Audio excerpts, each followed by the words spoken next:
He didn't even look at me when he said it, just stared ahead, past the rows of graves and wilted flowers, into nothing.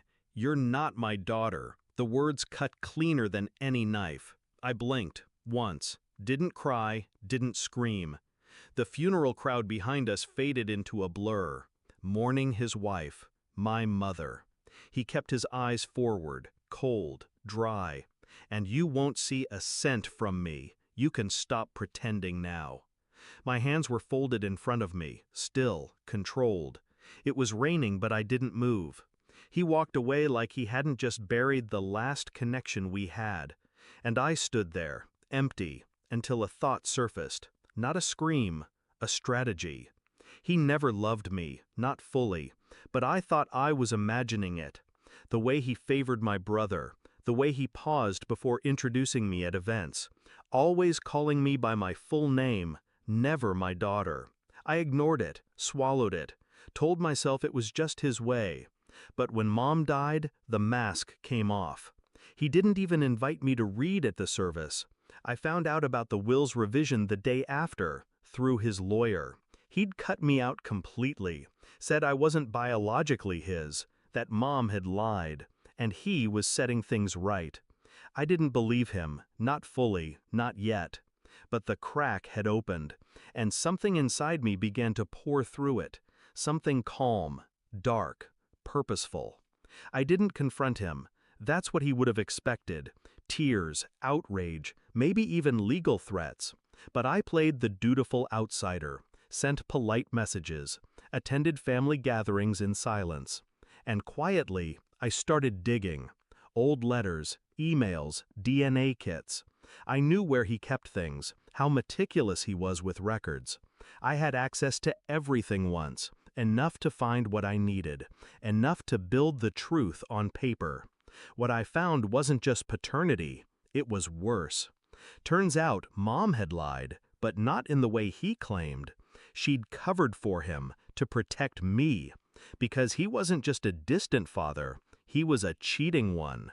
Affairs, financial trails, a whole second life that threatened everything he'd built. Mom knew. She kept it hidden, for the sake of the name, the image. And now she was gone, which meant I was the only one left who knew, and I held proof in my hand.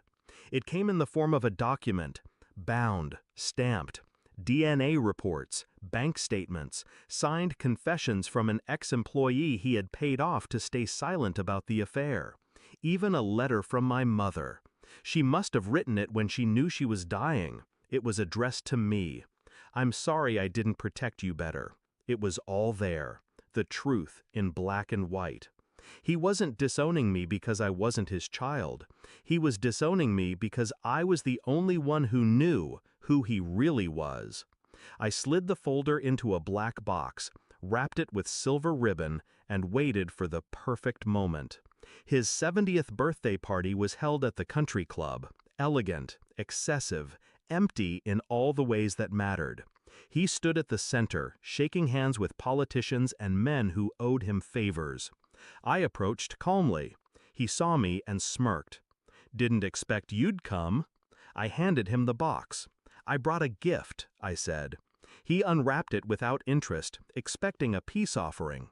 But when he lifted the lid, he froze. Read the top page, then the second.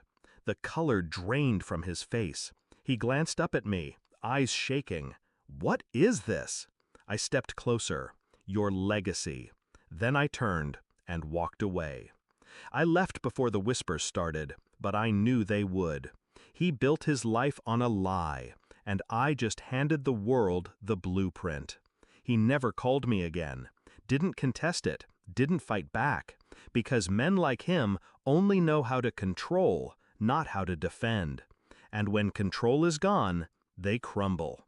I watched his name vanish from boards and committees, watched the empire he built pull away from him like a tide retreating from something rotten.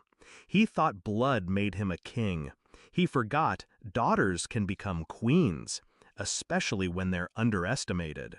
He thought saying I wasn't his would destroy me, but all he did was give me permission to bury him while he was still alive.